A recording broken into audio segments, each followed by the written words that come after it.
Welcome to The Transporter. Movie starts off in an empty parking garage with Jason Statham sitting in a schmexy-ass BMW 7 Series, glances at his watch and takes off for his destination, drives around the city of Nice, France, gets to a bank, and right as he arrives, 4 bank robbers come out and pile into his car. He changes license plates but refuses to take off because there are 4 of them and the deal is only for 3. And one of his very important rules that he never breaks is that you never change the deal, and because they're in a German car, then you must follow the rules. He gives them racing driver excuses like the extra weight is gonna ruin my power to weight ratio, the car won't handle right, blah blah blah. After some back and forth between him and the lead robber dude realizes that he can't kill him and take the car because the car won't start without a code, so he just kills one of his accomplices. They throw him out and Jason gladly drives off, but now the cops are on their ass, so a chase begins. He drives down this narrow road, then is immediately seen in the next shot backing out of this narrow road, which is the first of many continuity errors in this movie. So many in fact that I'm going to start a counter for them. Anyway, more fancy Jason Statham driving happens to avoid the cops on roads, sidewalks, and more narrow streets till he gets stuck on a bridge between a garbage truck and some cops, but then he spots a car carrier that's about to pass right underneath him with an empty spot on its back, so he floors it and does a burnout. Perfectly times the launch of his car to jump off the bridge and onto the lorry in the empty spot, ignoring the fact that the car survived this and the lorry driver not feeling or noticing anything. How the fuck does this car bunny hop over the railing like that? Also, check out this clip.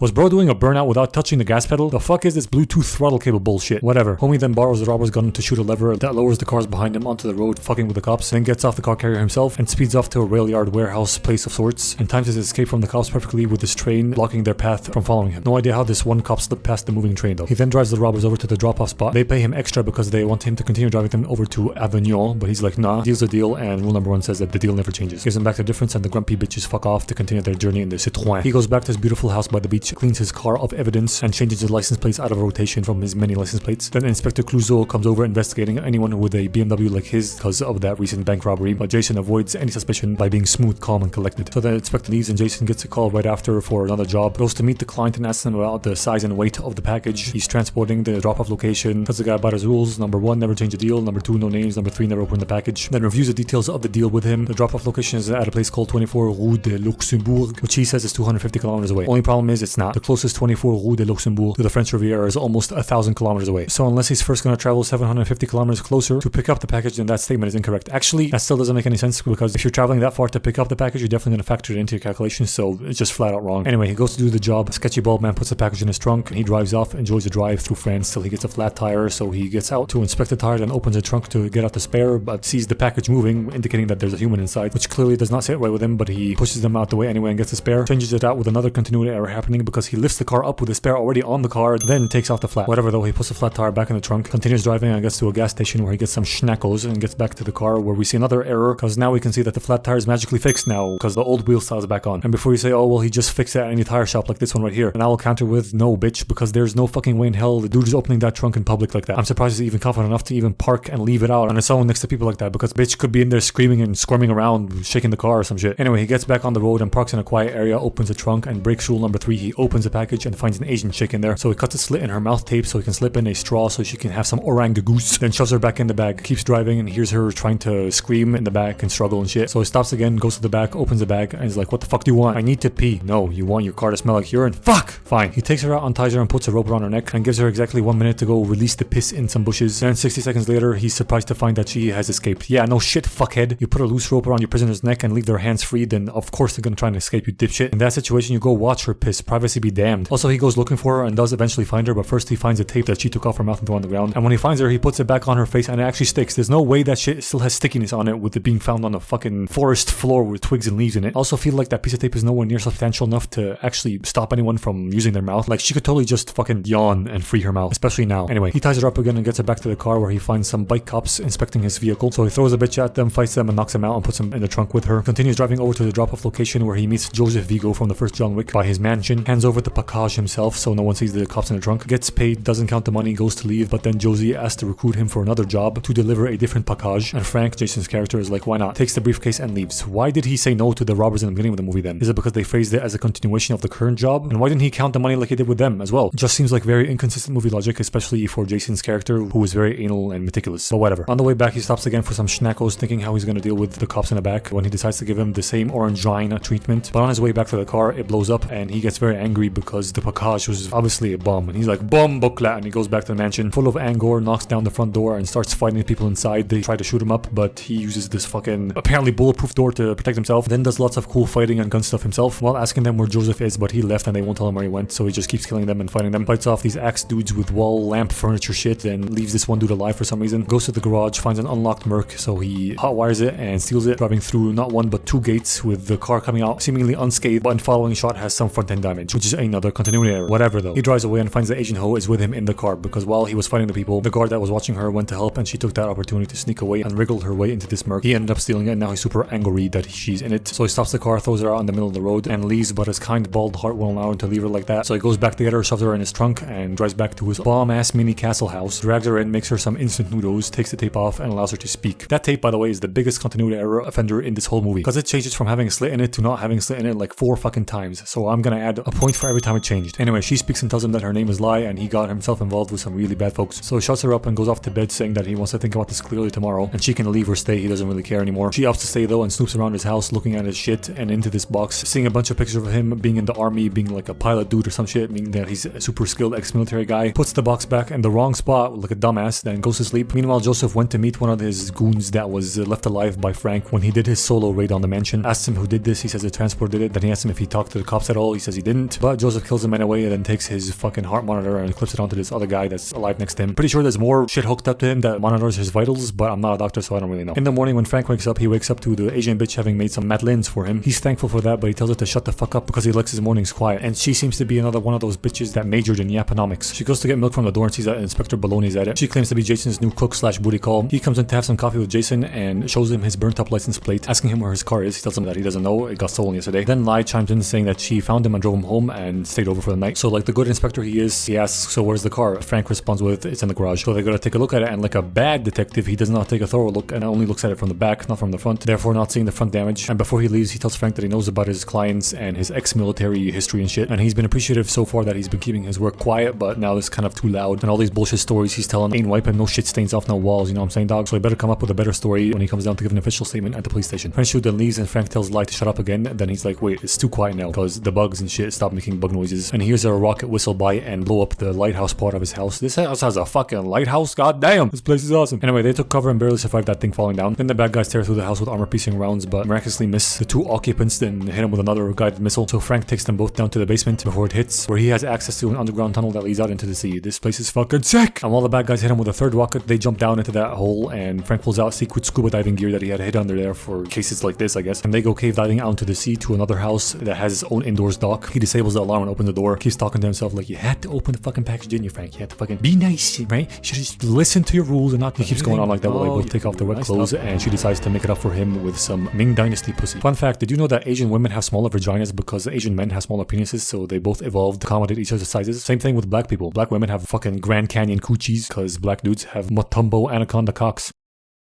I made that all up, by the way. Still makes sense though. Frank and Lai go to Inspector Macaroni to give further statements after the house blew up and say they were taking a romantic swim past the point, which is a place where no one can see them swim, and there was no one swimming with them, so there was no witnesses to corroborate these claims. And when they came back, they found the house on fire. And as for the fucking thousands of bullet holes in there, Frank claims that the bad guys that did this must have hit his house by mistake. That sounds like more donkey shit if I'm honest. Monsieur Frank, people with this kind of firepower don't make mistakes. So Frank's like, I swear down on my nan's grave, I don't know anything about what's happening, mate. Inspector Baloney then gets called away for something, and while he's gone, Lai uses his police computer to search up more information about Joseph, the bad guy, by looking up the black Mercedes that belongs to him, gets some info on him, prints it out, then puts the computer to sleep right before the inspector comes back. He lets them go, then she goes into a taxi to go and see Joseph, and Frank is like, good luck with that. So she gets out like, you're not coming? Nope. But he blew up your car, destroyed your house, tried to kill you. Don't care, and good. Now he thinks I'm dead and will leave me alone. Tells her that he's going off to start his whole life over again and suggests that she does the same. He tries to walk away, but then she tells him that there are 400 people on a container somewhere about to be sold off by that guy, and he's the only one that knows the container's number. She's trying to save them and she needs his help. Why did it take her so long to say this shit? I know they had pretty much no time, but why didn't she say something after they interlocked private parts? Why are you only saying this now, bitch? Doesn't matter. She guilt trips him sort of into helping her. They go over to Josie's office, wait for him to get there, punch him to take his gun and threaten him with it while looking around through files for the container numbers. They don't find it, so they ask him directly, but he doesn't say anything. By the way, Frank asked him why he tried to kill him in the beginning of the movie, and Josie responds with, you lied to me. You opened the package. You broke the rules. Your rules. What do you expect me to do? There's no fucking way this idiot could have known that at the time, unless he had someone following him the whole way. In which case, why the fuck didn't you just hire that guy to fucking transport the bitch? Anyway, Anyway, Lai's father then walks in, and as it turns out, Winnie the Jing Poo is the one behind all this. He enslaved his own people and is trying to sell them off. She points the gun at him, trying to stop him from doing that, but she's got no balls enough to pull the trigger, so he pulls out his own gun and points it at Frank, telling her that if she really likes saving innocent people, now's her chance to save one by putting her gun down. So she does that, then they get a call from Josie's assistant saying that the cops are coming because Inspector Zucchini woke his computer up by actually pressing the wake up button. I'm pretty sure even back then no one used that fucking shit. People just smashed the fucking spacebar a few times. But anyway, he saw Joseph's fucking face on the computer and figured that they played around on it and got his information, so he came over here figuring that he has something to do with all this shit. So before he comes in, they knock Frank out and tell him that he was here trying to use this esteemed, fine, distinguished business gentleman's daughter against him as blackmail or something. And this will be a perfect time to yell out that your father is a human trafficker, so why ain't you doing that, bitch? Whatever, she stays quiet like the retard she is. They take Frank away and he wakes up in a holding cell with Detective Zucchini opening the cell, walking in and telling him that he really wants to help him, but he has to tell him the truth now. So he tells him, okay, they're smuggling people from Asia through Marseille in containers. Bitch didn't say shit about Marseille, dude. In fact, weren't you just there trying to find information about where the fucking container is? Or, sorry, you were looking for the container number. Okay, I'm gonna assume, for the movie's sake, that she knew pretty much all the information about the container, like which place it's at, and told him off screen, but only does not know the container number. Moving on, the inspector believes him, and he's like, I'm gonna start a very long-ass investigation. It'll take ages, but a guy with your skills could probably get this done in less than 12 hours. If you were out. Wink, wink. Frank connects the dots, and they escape the police station by pretending that Frank is holding Bologna at gunpoint and walking out, gets into the inspector's Saab and drives over to the docks, gets into a small boat that Inspector Macaroni doesn't think is enough for the mission he's about to go on. But Frank's like, don't worry.